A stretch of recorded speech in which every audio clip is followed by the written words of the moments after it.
नमस्कार दोस्तों, आज़ाद technical YouTube channel पर आपका स्वागत है।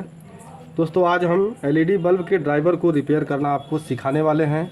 तो वीडियो को step by step full watch करिएगा, जिससे कि आप घर बैठे इस एलईडी बल्ब के ड्राइवर को आसानी से आप रिपेयर कर पाएँ। तो देर ना करते हुए आइए करते हैं वीडियो को स्टार्ट। तो आइए, सबसे पहले इसको मैं चेक करके आपको दिखा देता हूँ। ये देखिए, मेरा रहा सीरीज बोर्ड। आप जब भी इस तरह का कोई काम करें तो सीरीज बोर्ड में ही काम करें। देखिए, मैं इसको प्लग लगा दिया और मेरा पैनल यहाँ कुछ जल नहीं रहा है। तो सबसे पहले हम मल्टीमीटर को डीसी 200 वोल्ट के रेंज में रख के, और यहाँ ये जो हमारा बल्ब का ये किट है, इस पे हमको प्लस और माइनस पे ये हमको वोल्टेज चेक करना है कि वोल्टेज हमारा आ रहा है या नहीं। तो आप यहाँ देख सकते हैं कि यहाँ भी कोई भी वोल्टेज हमको नहीं मिल रहा है। और मैं आपको अब एसी दिखा देता हूँ। यहाँ जो मेरा एसी है, सॉरी, थोड़ा सा यहाँ ध्यान से करना होगा, क्योंकि यहाँ अब हमको मीटर को रखना होगा 600 वोल्ट एसी के रेंज में। और यहाँ मैं आपको एसी एक बार चेक करवा देता हूँ। देखिए, यहाँ 232 वोल्ट, यानी हमारा एसी आ रहा है, लेकिन यहाँ ये डीसी आउट नहीं कर रहा है, इसलिए हमारा बल्ब नहीं जल रहा है। सप्लाई को निकाल देते हैं। अब हमको, आप बल्ब देख लीजिए, सॉरी, ड्राइवर देख लीजिए। सबसे पहले हमको देखना होता है बाहर से कुछ जला वला तो नहीं है। तो ऐसा कुछ लग नहीं रहा है।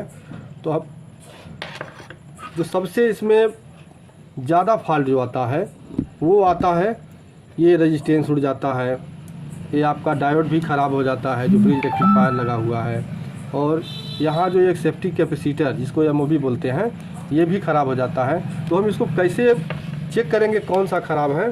तो मल्टीमीटर को आप रखिए कंटिन्यूटी रेंज पे।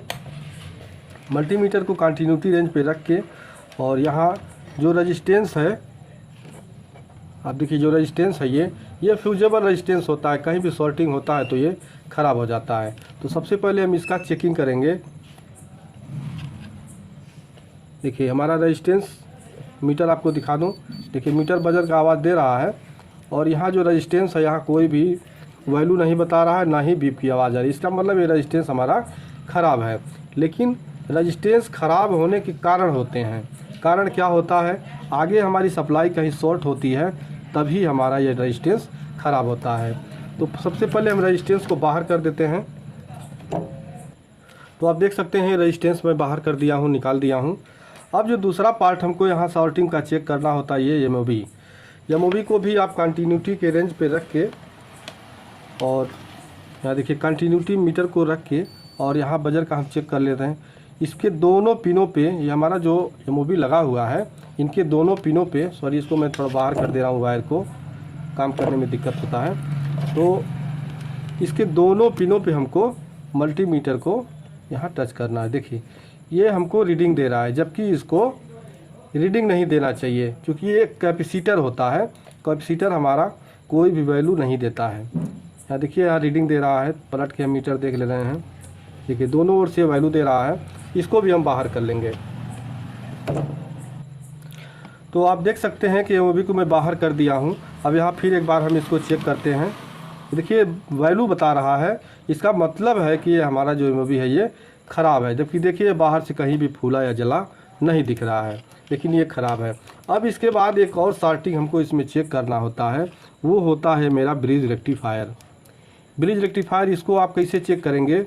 जो इसका जो प्राइमरी होता है, दो पार्ट होता है, ये इधर प्राइमरी होता है और इधर सेकेंडरी। यानी यहाँ से हम एसी इसको देते हैं और यहाँ से ये डीसी आउट करता है। तो जो प्राइमरी होता है, जहाँ पे हम एसी देते हैं, मल्टीमीटर को कंटिन्यूटी रेंज पे रख के, और दोनों पिनों पे हम यहाँ लगाएंगे, कोई भी रीडिंग हमको नहीं मिलना चाहिए। मीटर को अगर हम पलट के चेक करते हैं तो भी हमको कोई भी रीडिंग नहीं मिलना चाहिए। जैसा कि आपको दिखा दे रहे हैं पलट के, देखिए, यहाँ कोई भी रीडिंग नहीं है। अगर ये रीडिंग देता है तो इसका मतलब ये हमारा जो ब्रिज रेक्टिफायर एसएमडी डायोड है, ये शॉर्ट होगा। अब सेकेंडरी में हमको चेक करना है। सेकेंडरी में ये एक ओर से रीडिंग देता है और एक ओर से रीडिंग नहीं देता है। जैसा कि आप देखिए, यहाँ एक ओर से आपको दिखा दें नज़दीक से, आप देखिए, यहाँ कोई भी रीडिंग नहीं है। लेकिन जब हम मीटर को पलट देंगे, देखिए, मीटर को हम लाल वाला की जगह काला कर लिए, देखिए यहाँ एक ओर से रीडिंग दे रहा है। अगर ये रीडिंग नहीं देता है तो इसका मतलब ये हमारा डायोड ओपन है।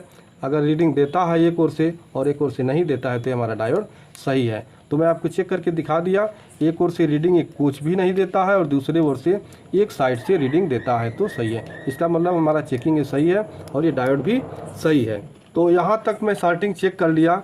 अब इसके आगे कुछ भी आपको अभी चेक करने की ज़रूरत नहीं। सबसे पहले हम एमओबी लगाएंगे और रेजिस्टेंस लगाएंगे और लगा के सप्लाई दे के देखते हैं, उसके बाद ही कोई आगे हम चेकिंग करेंगे। तो देख सकते हैं यहाँ मैं कुछ पार्ट रखा हुआ हूँ, जैसे रेजिस्टेंस है और इसमें कुछ एमओबी भी होगा।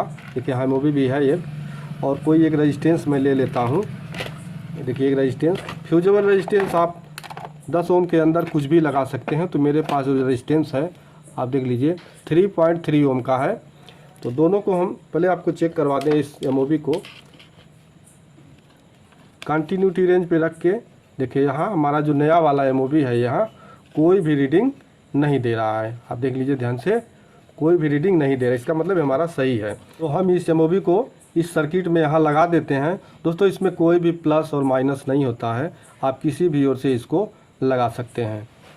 देखिए मैं इसे इसको फिट कर दे रहा हूँ और सोल्ड कर दे रहा हूँ। तो दोस्तों यहाँ एमओबी में लगा दिया हूँ। अब हमारा जो बचा हुआ रेजिस्टेंस को भी डाल देता हूँ। उसके बाद हम रेजिस्टेंस, दोस्तों इसमें भी कोई उल्टा या सीधा नहीं होता है। तो रेजिस्टेंस को पहले चेक कर लेते हैं। कोई भी आप पार्ट लगाएं तो उसको चेक करके ही लगाएं, नया भी आपका ख़राब निकल सकता है। तो देखिए यहाँ हमको एक कंटिन्यूटी दे रहा है, तो बजर की आवाज़ आ रही है, इसका मतलब हमारा रेजिस्टेंस ये सही है। अगर ज़्यादा ओम का होता है तो आपको रेजिस्टेंस के वैल्यू पे यहाँ पे चेक करना होता है कि कितने वैल्यू का है, लेकिन ये 3.3 ओम है, वहाँ भी वैल्यू सही से पता नहीं चल पाएगा। तो ये कंटिन्यूटी पूरा बजर पे दे देता है। तो हम रेजिस्टेंस को फिट कर देते हैं, यहाँ सोल्ड कर देते हैं। तो आप देख सकते हैं यहाँ रेजिस्टेंस को मैं लगा दिया हूँ। और अब हमको जो सप्लाई देना है वो एक रेजिस्टेंस के एक पिन पे, और यहाँ देखिए 2 निशान बने हुए हैं, एक यहाँ और एक यहाँ।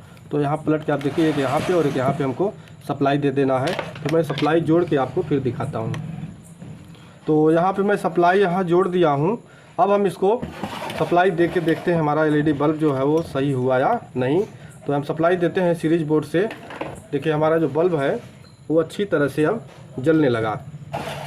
और मैं आपको यहाँ वोल्टेज एक बार चेक करवा देता हूँ। वोल्टेज चेक कर लेता हूँ यहाँ कितना वोल्ट आ रहा है। तो मीटर को रखना है 200 वोल्ट डीसी के रेंज में। और ये जो 2 पॉइंट हैं जहाँ से हमारा बल्ब पे जाता है सप्लाई, देखिए यहाँ 59 वोल्ट हमको, मतलब बराबर वोल्ट हमको मिल रहा है। दोस्तों इस तरह से आप बल्ब के एलईडी ड्राइवर को आसानी से घर पे रिपेयर कर सकते हैं। और जैसा कि आप देख सकते हैं मेरा जो एलईडी बल्ब है ये 4-5 रुपये में बन के कम्प्लीट हो गया। तो आप भी ऐसा रिपेयर कर सकते हैं। तो मिलते हैं अगले नेक्स्ट वीडियो में, तब तक के लिए नमस्कार।